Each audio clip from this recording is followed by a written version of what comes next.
Night had fallen over Israel, but for King Saul, the darkness was deeper than the sky above.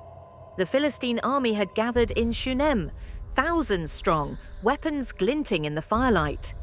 On the other side, Israel camped at Gilboa, their hearts trembling like dry leaves in the wind. Once Saul had walked in the light of God's favor.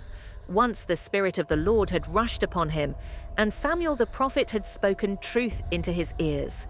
But now Samuel was dead. The prophets were silent. Dreams brought no vision. The Lord gave no answer. Heaven was closed, and Saul was alone. He prayed, nothing. He cast lots, nothing. The silence grew heavier than armor. Fear pressed on him like a hand around his throat. In his desperation, Saul turned to the very thing he had condemned. He had driven mediums and spiritists out of the land, yet now, under cover of darkness, he disguised himself in plain clothes and slipped away with 2 men. If God would not answer him, perhaps the shadows would. Their destination was Endor, a place whispered about in fear. There, a woman known to speak with the dead still practiced her craft in secret. You know what Saul has done? He cut off the mediums and spiritists from the land. Why are you laying a trap for me? As the Lord lives, you will not be punished for this. Whom shall I bring up for you? Bring up Samuel. At that name, the air seemed to split.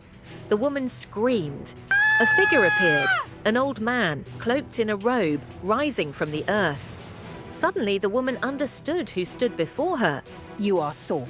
Do not be afraid. What do you see? I see a spirit, an old man wrapped in a robe. Why have you disturbed me, bringing me up? I am in great distress. The Philistines make war against me. God has turned away and answers me no more, neither by prophet nor by dream. So I have called on you. Tell me what to do. Why ask me, when the Lord has turned from you and become your enemy? The kingdom has been torn from your hand and given to David. Because you did not obey the Lord, tomorrow you and your sons will be with me, and the Lord will hand Israel over to the Philistines. The words fell like stones. Saul collapsed, his strength gone, terror in his bones.